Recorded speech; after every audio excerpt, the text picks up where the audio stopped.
ಎಲ್ಲರಿಗೂ ನಮಸ್ತೆ. ಶಿಕ್ಷಕರಾಗುವಂತಹ ನಮಗೆಲ್ಲ ಒಂದು ಸುವರ್ಣ ಅವಕಾಶ ಅಂತ ಹೇಳ್ಬೋದು. ಈ ಒಂದು ತಿಂಗಳಲ್ಲಿ ಕರ್ನಾಟಕ TET ಎಕ್ಸಾಮಿನೇಷನ್ಸ್ ಕಾಲ್ಫಾರ್ಮ್ ಆಗ್ತಾ ಇದ್ದವು. ಹಾಗಾಗಿ ನಾವು ಸಮಯವನ್ನು ಸದುಪಯೋಗಪಡಿಸ್ಕೋಬೇಕು. ನಾವು ಸಮಯವನ್ನು ಸದುಪಯೋಗಪಡಿಸ್ಕೊಂಡು ಹಾಗೆ ಇಲಾಖೆ ಕೊಟ್ಟಂತಹ ಒಂದು ಪಠ್ಯಕ್ರಮವನ್ನು ಫಸ್ಟು ನಾವೇನು ಮಾಡಬೇಕು ಅಂತೇಳಿದರೆ ನೋಡಬೇಕು. ಪಠ್ಯಕ್ರಮ ಇಲ್ಲ ಅಂತೇಳಿದರೆ ನಮ್ಗೆ ಯಾವ ರೀತಿ ಓದಬೇಕು ಅಂತ ಗೊತ್ತಾಗಲ್ಲ, ಏನು ಓದಬೇಕು ಅಂತ ಗೊತ್ತಾಗಲ್ಲ. ಹಾಗಾಗಿ ಇದು ಇಲಾಖೆ ಬಿಟ್ಟಂತಹ ಪಠ್ಯಕ್ರಮ ಕರ್ನಾಟಕ TET ಪಠ್ಯಕ್ರಮ 2024ರಲ್ಲಿ ಬಿಟ್ಟಂಥದ್ದು. ಹಾಗೆ ಇದು 2025ಕ್ಕೂ ಕೂಡ ಏನಾದರೂ ಅಪ್ಡೇಟ್ಸ್ ಆದರೆ ನಾನು ನಿಮ್ಗೆ ಅಪ್ಡೇಟನ್ನು ಮಾಡ್ತೀನಿ. ಇಲ್ಲಾಂದರೆ ಇದೇ ಸೇಮ್ ಸಿಲೆಬಸ್ ಇರ್ತದೆ. ಕರ್ನಾಟಕ TET ಪಠ್ಯಕ್ರಮ, ಈ ಕರ್ನಾಟಕ TET ಎಕ್ಸಾಮ್ ನಮಗೆ 150 ಅಂಕಗಳಿಗೆ ನಡೀತದೆ. ಎಷ್ಟು ಅಂಕ? 150 ಅಂಕಗಳಿಗೆ ಈ ಕರ್ನಾಟಕ TET ಎಕ್ಸಾಮಿನೇಷನ್ ಆಗ್ತಿದೆ. ಇಲ್ಲೇ ನಾವು 150ಕ್ಕೆ 90 ಅಂಕಗಳನ್ನು ಗಳಿಸ್ಬೇಕು. ನಾವು ಈ ಶಿಕ್ಷಕರ ಅರ್ಹತಾ ಪರೀಕ್ಷೆ ಅಂತ ಕರಿತೀವಿ ಕರ್ನಾಟಕ TETನ. ಇದನ್ನು ಪಾಸ್ ಮಾಡಬೇಕು ಅಂತ ಹೇಳಿದರೆ ನಮ್ಗೆ ಎಷ್ಟು ಅಂಕಗಳು ಬೇಕಾಗ್ತೈತಿ? 90 ಅಂಕಗಳು, ಅಂದರೆ 60% ಬೇಕು. 60% ಇತ್ತಂದ್ರೆ ಮಾತ್ರ ನಾವೇನು ಮಾಡ್ತೀವಿ, ಈ ಒಂದು ಕರ್ನಾಟಕ TETಯಲ್ಲಿ ಅರ್ಹತೆಯನ್ನು ಪಡಿತೀವಿ. ಇದು ನಮಗೆ ಮುಖ್ಯವಾಗಿರ್ತಕ್ಕಂಥ ಗುರಿ. 150 ಅಂಕಗಳಿಗೆ ನಾವು 90 ಅಂಕಗಳನ್ನು ಪಡಿಲೇಬೇಕು. ಅಂದರೆ 60% ಅಂಕಗಳನ್ನು ಪಡೆದ್ರೆ ಮಾತ್ರ ನಾವು ಶಿಕ್ಷಕರ ಅರ್ಹತಾ ಪರೀಕ್ಷೆಯನ್ನು ಪಾಸ್ ಮಾಡಬಹುದು. ಹೀಗಾಗಿ ನಾವು ಫಸ್ಟ್ ಏನು ಮಾಡಬೇಕಪ್ಪ ಅಂತ ಹೇಳಿದ್ರೆ, ಇಲಾಖೆ ವತಿಯಿಂದ ಬಿಟ್ಟಂಥ ಪಠ್ಯಕ್ರಮ ಇದು. ಪಠ್ಯಕ್ರಮ ಇದ್ದರೆ ಮಾತ್ರ ನಮ್ಗೆ ಮುಂದೆ ಏನು ಓದಬೇಕು ಅಂತ ಗೊತ್ತಾಗ್ತದೆ. ಹಾಗೆಯೇ ನಾನಿವತ್ತು ನಿಮಗೆ ಯಾವ ಪಠ್ಯಕ್ರಮಗಳನ್ನು ಹೇಳೋಕ್ಕೆ ಹೊರಟಿದ್ದೀನಪ್ಪ ಅಂದರೆ ವಿಷಯ ಕನ್ನಡ. ಈ ಕನ್ನಡ ವಿಷಯದ ಮೇಲೆ ನಮ್ಗೆ 30 ಅಂಕಗಳು ಬರೋಂಥ ಚಾನ್ಸಸ್ ಇರುತ್ತೆ. 30 ಅಂಕಗಳು ಕೂಡ ಏನಿರ್ತಾವಪ್ಪ ಅಂತಂದ್ರೆ, ಅದರಲ್ಲಿ ಒಂದು ಪ್ಯಾಸೇಜ್ ಕೊಟ್ಟಿರ್ತಾರೆ 15 ಮಾರ್ಕ್ಸಿಗೆ, ಮತ್ತು ಅದ್ರ ಮೇಲೆ ಒಂದು 5ರಿಂದ 6 ಪ್ರಶ್ನೆಗಳನ್ನ ಕೊಟ್ಟಿರ್ತಾರೆ. ಆಮೇಲೆ ಬೋಧನಾಶಾಸ್ತ್ರದ ಮೇಲೂ ಕೂಡ ಮಲ್ಟಿಪಲ್ ಚಾಯ್ಸ್ ಕ್ವಶನ್ಸನ್ನು ನಮಗೆ ಕೊಟ್ಟಿರ್ತಾರೆ. ಈ ರೀತಿಯಾಗಿ ನಮ್ಮ ಪ್ರಶ್ನೆ ಪತ್ರಿಕೆ ಇರ್ತದೆ. ಪ್ರಶ್ನೆ ಪತ್ರಿಕೆ ಪ್ಯಾಟರ್ನು ಕೂಡ ನಾನು ನಿಮ್ಗೆ ಹಾಕ್ತೀನಿ. ಮೊದಲನೇದಾಗಿ ನಾವೇನು ಮಾಡೋಣ ಅಂದರೆ, ಕರ್ನಾಟಕ TET ಪಠ್ಯಕ್ರಮ ಮತ್ತು ಯಾವ ಪುಸ್ತಕಗಳನ್ನು ನಾವು ಓದಬೇಕು ಅನ್ನುವಂಥ ವಿಷಯವನ್ನು ನಾನು ನಿಮ್ಮ ಜೊತೆ ಚರ್ಚೆ ಮಾಡ್ತಾಯಿದ್ದೀನಿ. ವಿಷಯ ಕನ್ನಡ 30. ಕನ್ನಡ ಅಂತಂದರೆ ನಮ್ಮ ಭಾಳಷ್ಟು ಈಜಿ, ನಮ್ಮ ಮಾತೃಭಾಷೆ. ಇದರಲ್ಲಿ ನಾವು ಮ್ಯಾಕ್ಸಿಮಮ್ ಅಂತ ಹೇಳಿದರೂ ಕೂಡ 28 ಮಾರ್ಕ್ಸನ್ನು ತೊಗೊಂಡ್ವಿ ಅಂತಂದು ಹೇಳಿದ್ರೆ ನಾವು ಇಲ್ಲೇ 60%ನ್ನು ಮಾಡಲಿಕ್ಕೆ ಇದು ನಮಗೆ ಭಾಳಷ್ಟು ಸಹಾಯ ಆಗ್ತೈತಿ. ನಾವು ಟಫ್ ಇರ್ತಕ್ಕಂಥ ಸಬ್ಜೆಕ್ಟನ್ನು ತೊಗೊಂಡು ಓದ್ತಾ ಕೂತ್ವಿ ಅಂತಂದು ಹೇಳಿದರೆ ನಮಗೆ ಈಸಿಯಾಗಿ ಬರ್ತಕ್ಕಂಥ ಮಾರ್ಕ್ಸನ್ನು ನಾವು ಕಳೆದುಕೊಳ್ಳುವಂಥ ಚಾನ್ಸ್ ಇರುತ್ತೆ. ಅದಕ್ಕೆ ನಾನು ಎಲ್ಲರಿಗೂ ಒಂದು ಮಾತು ಹೇಳೋಕ್ಕೆ ಇಷ್ಟಪಡ್ತೀನಿ. ನಮಗೇನು ಮೊದಲು ಸಾಧ್ಯ ಇದೆ ಅಲ್ಲ, ನಮ್ಮ ಕಡೆಯಿಂದ ಯಾವ ವಿಷಯವನ್ನು ನಾವು ಸರಿಯಾಗಿ ಬೇಗ ಅದರಲ್ಲಿ ನಾವು ಮಾರ್ಕ್ಸ್ ತೊಗೋಬೋದಲ್ಲ, ಆ ವಿಷಯವನ್ನು ನಾವು ಪರ್ಫೆಕ್ಟಾಗಿ ಮಾಡಿಕೊಂಡು ಎಲ್ಲ ವಿಷಯವನ್ನು ಮಾಡಲೇಬೇಕಿಲ್ಲ. ಇಂಗ್ಲೀಷು, ಕನ್ನಡ, ಸೈಕಾಲಜಿ ಮತ್ತು ಸೋಷಲ್ ಸೈನ್ಸ್ ಇದ್ದರೆ ಸೋಷಲ್ ಸೈನ್ಸು, ಕನ್ನಡ ಮ್ಯಾಥ್ಸ್ ಇದ್ದರೆ ಸೈನ್ಸ್ ಮ್ಯಾಥ್ಸ್ ಇದ್ದರೆ ಸೈನ್ಸ್ ಮ್ಯಾಥ್ಸ್ ಮಾಡಲೇಬೇಕು. ಬಟ್ ನಮಗೆ ಈಸಿಯಾಗಿ ಸಿಗ್ತಕ್ಕಂಥ ಮಾರ್ಕ್ಸ್ಗಳನ್ನು ನಾವಿಲ್ಲಿ ಪಡೆಯುವಂಥ ಪ್ರಯತ್ನ ಮಾಡಬೇಕು. ಸೊ ಹಾಗಾಗಿ ಫಸ್ಟಿಗೆ ಈ ಕನ್ನಡ ಪಠ್ಯಕ್ರಮದಲ್ಲಿ ಏನಿರ್ತೈತಪ್ಪ ಅಂತೇಳಿದರೆ, ಕನ್ನಡ ಭಾಷೆ, ಸಾಹಿತ್ಯ ಮತ್ತು ವ್ಯಾಕರಣ. ಫಸ್ಟ್ ಪಾಯಿಂಟು, ಕನ್ನಡ ಭಾಷೆ ಮೇಲೆ, ಸಾಹಿತ್ಯದ ಮೇಲೆ, ವ್ಯಾಕರಣದ ಮೇಲೆ ಪ್ರಶ್ನೆಗಳನ್ನು ಕೇಳ್ತಾ ಹೋಗ್ತಾರೆ. ಹಾಗಂದ್ರೆ ಕನ್ನಡ ವ್ಯಾಕರಣಕ್ಕೆ ಸಂಬಂಧಪಟ್ಟಂಗೆ ಇಲಾಖೆ ಕೂಡ ಈ ಒಂದು ಪುಸ್ತಕವನ್ನು ಸಜೆಸ್ಟ್ ಮಾಡಿದ್ದಾರೆ. ಇಲಾಖೆ ವತಿಯಿಂದ ಈ ಪುಸ್ತಕ ನೀವು ಓದ್ಬೋದು ಅಂತೇಳಿದರೆ, ನಾನು ಕೂಡ ವ್ಯಾಕರಣಕ್ಕೆ, ಕನ್ನಡ ಭಾಷೆಗೆ ವ್ಯಾಕರಣಕ್ಕೆ ಈ ಪುಸ್ತಕವನ್ನು ರೆಫರ್ ಮಾಡಿದ್ದೀನಿ. ನಂದು ಕೂಡ TET ಎಲಿಜಿಬಲ್ ಆಗಿದೆ. ಹಂಗಾಗಿ ನನ್ನಿಂದ ಕೂಡ ಕೆಲವೊಂದಿಷ್ಟು ಸಲಹೆಗಳನ್ನು ಅಥವಾ ಕೆಲವೊಂದಿಷ್ಟು ನೋಟ್ಸ್ಗಳನ್ನು ಎಷ್ಟು ಕೊಡಬೇಕು ಅಂತ ನಾನು ಅಂದ್ಕೊಂಡಿದ್ದೀನಿ. ಯಾಕೆಂದರೆ TET ಎಕ್ಸಾಮ್ ಪಾಸ್ ಮಾಡದೆ ನಾವು GPT ಎಕ್ಸಾಮ್ ಪಾಸ್ ಮಾಡೋಕ್ಕಾಗಲ್ಲ. ನಮ್ಮ ಶಿಕ್ಷಕರಾಗುವಂಥ ಕನಸನ್ನು ನಾವು ಈಡೇರಿಸ್ಕೊಳ್ಳೋಕ್ಕಾಗೋದಿಲ್ಲ. ಅದಕ್ಕೋಸ್ಕರ ನನ್ನಿಂದನೂ ಕೂಡ ಒಂದು ಸಣ್ಣ ಪ್ರಯತ್ನವನ್ನು ಮಾಡ್ತಾಯಿದ್ದೀನಿ. ಯಾಕಂದರೆ ನೀವೆಲ್ಲರೂ ಕೂಡ ಈ ಶಿಕ್ಷಕರ ಅರ್ಹತಾ ಪರೀಕ್ಷೆಯಲ್ಲಿ ಪಾಸ್ ಮಾಡಿ. ಯಾಕಂದರೆ ಎಲ್ಲರಿಗೂ ಕೂಡ ಅದೇ ಆಸೆ ಇರುತ್ತೆ, B.Ed ಮಾಡಾದಮೇಲೆ ನಾವು ಶಿಕ್ಷಕರಾಗಬೇಕು ಅಂತೇಳಿ.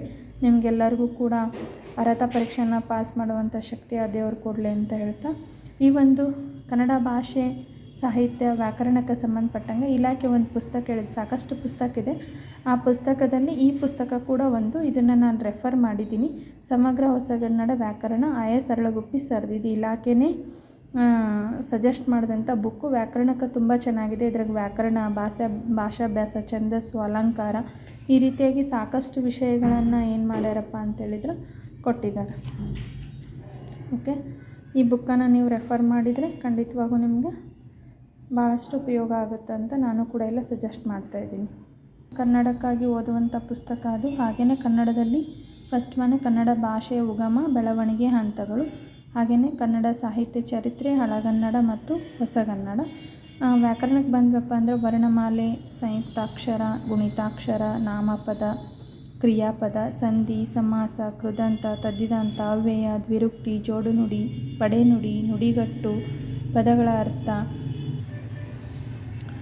ಲೇಖನ ಚಿಹ್ನೆ, ವಾಕ್ಯ ಪ್ರಕಾರಗಳು, ಪತ್ರಲೇಖನ, ಲಿಂಗ, ವಚನ, ವಿಭಕ್ತಿ ಮತ್ತು ವಿಭಕ್ತಿ ಪ್ರತ್ಯಯಗಳು ಇವಷ್ಟು ಕೂಡ ವ್ಯಾಕರಣದಲ್ಲಿ ಬರ್ತಿದೆ. ಇಲ್ಲೇ ನಮ್ಗೆ ಈ ವ್ಯಾಕರಣ ಸಂಬಂಧಪಟ್ಟಂಗೆ ಇದು ಒಂದು ಬುಕ್ಸನ್ನು ನೀವು ಓದಿದರೆ ಸಾಕು, ಅಲ್ಲೆಲ್ಲ ವಿಷಯಗಳು ಕೂಡ ನಿಮಗೆ ಸಿಗ್ತವೆ. ಹಾಗೆಯೇ ಇಲ್ಲಿ ಎಲ್ಲಿದೆಪ್ಪ ಅಂಥೇಳಿದರೆ ಸಮಾನಾರ್ಥಕ ಪದ, ನಾನಾರ್ಥಕ ಪದ, ವಿರುದ್ಧಾರ್ಥಕ ಪದ, ತತ್ಸಮ, ತದ್ಭವ, ಅಲಂಕಾರ ಮತ್ತು ಛಂದಸ್ಸು. ಈ ಬುಕ್ದಲ್ಲಿ ಈ ವ್ಯಾಕರಣ ಕಂಪ್ಲೀಟಾಗಿ ನಮ್ಗೆ ಆಗೈತಿ. ವ್ಯಾಕರಣದೊಳಗೆ ಭಾಷಾಭ್ಯಾಸ, ಛಂದಸ್ಸು, ಅಲಂಕಾರ ಸಹಿತ ನಾವೇನು ಮಾಡ್ಬೋದು ಅಂತೇಳಿದ್ರೆ ನೋಡ್ಬೋದು. ನಾನು ನಿಮಗೆ ಜಸ್ಟ್ ಇದ್ರೊಳಗೆ ಏನು ಕವರ್ ಆಗೈತೆ ಅಂತೇಳಿ ತೋರಿಸ್ಬಿಡ್ತೀನಿ. ಇಲ್ಲ ನಿಮ್ಮ ಬುಕ್ಸಲ್ಲಿ ನೋಡ್ಬೋದು, ನೀವು ಪರಿವಿಡಿ ನೋಡ್ಬೋದು. ಇಲ್ಲ ಹೌದಾ, ಸಂಧಿಗಳು, ಶಬ್ದಗಳು, ನಾಮಪದಗಳು, ಧಾತು ಕ್ರಿಯೆಗಳು, ಹಾಗೆಯೇ ಸಮಾಸಗಳು, ಕಾರಕಗಳು, ವಾಕ್ಯಗಳು, ಈ ರೀತಿಯಾಗಿ ಸಾಕಷ್ಟು ವಿಷಯಗಳನ್ನು ಈ ಬುಕ್ಕು ಒಳಗೊಂಡಿದೆ. ಛಂದಸ್ಸು, ನಮಗೆ ಬೇಕಾದಂಥ ಛಂದಸ್ಸು, ಅಲಂಕಾರ, ಲೇಖನ ಚಿಹ್ನೆಗಳನ್ನು ಅವ್ರು ಹೇಳಿದರು, ಅಲ್ಪವಿರಾಮ, ಪ್ರಶ್ನಾರ್ಥಕ, ಭಾವಸೂಚಕ, ಈ ರೀತಿ ಸಾಕಷ್ಟು ಒಳ್ಳೆಯ ಒಂದು ಪುಸ್ತಕ. ವ್ಯಾಕರಣ ಮತ್ತು ಭಾಷಾಭ್ಯಾಸಕ್ಕೆ ಸಂಬಂಧಪಟ್ಟಂಗೆ ಅರಳಗುಪ್ಪಿ ಸರ್ದವ್ರದ್ದು ಭಾಳಷ್ಟು ಚೆನ್ನಾಗಿ. ಅಂದರೆ ನಾನು ಟಿ ಮಾಡಿದಂಥದ್ದು ಯಾವುದಂದರೆ ಸಂಧಿ ಇದರಲ್ಲೇ ನೋಡ್ಕೊಂಡಿದ್ದೆ ನಾನು, ಧಾತು ನೋಡ್ಕೊಂಡಿದ್ದೀನಿ, ಆಮೇಲೆ ಸಮಾಸಗಳು ನೋಡ್ಕೊಂಡಿದ್ದೀನಿ, ವಾಕ್ಯ ರಚನೆ ಮಾಡೋದು ಹೆಂಗೆ, ಛಂದಸ್ ಮಾಡೋದು ಹೆಂಗೆ, ಈ ರೀತಿಯಾಗಿ ನಾನು ಅಲಂಕಾರ ಇವುಗಳನ್ನೆಲ್ಲ ನಾನು ಏನು ಮಾಡಿದ್ದೀನಪ್ಪ ಅಂದರೆ ಈ ಬುಕ್ಕಿಂದ ಓದಿದ್ದೀನಿ. ತುಂಬ ಚೆನ್ನಾಗಿದೆ. ಆಮೇಲೆ ಈ ರೀತಿ ನೋಡ್ಬೋದು ನೀವು ಇಲ್ಲೇ ಸಂಧಿ ಸಮಾಸಗಳು ವ್ಯಾಕರಣಕ್ಕೆ ಸಂಬಂಧಪಟ್ಟಂಗೆ ಎಲ್ಲ ಕೂಡ ನಮ್ಗೆ ಭಾಳಷ್ಟು ಚೆಂದಾಗಿ ಕೊಟ್ಟಿದ್ದಾರೆ. ಇದರೊಳಗೆ ಸಂಧಿ ಸಮಾಸಗಳ ಬಗ್ಗೆ, ಸ್ವರ ಸಂಧಿಗಳ ಬಗ್ಗೆ ಭಾಳಷ್ಟು ಚೆನ್ನಾಗಿದೆ ಬುಕ್ಸ್. ನೀವು ನೋಡ್ಬೋದು, ತೊಗೊಂಡ್ರೆ ನಿಮಗೆ ಉಪಯೋಗ ಆಗುತ್ತೆ ಈ ಬುಕ್. ಸಂಧಿಗಳ ಬಗ್ಗೆ ನೋಡಿರಿ, ಪ್ರತಿಯೊಂದು ಉದಾಹರಣೆ ಸಹಿತ ವನ ಪ್ಲಸ್ ಔಷಧಿ, ವನೌಷಧಿ, ಈ ರೀತಿ ಪ್ರತಿಯೊಂದು ಕೂಡ ಉದಾಹರಣೆ ಸಹಿತ ಕೊಟ್ಟಿದ್ದಾರೆ.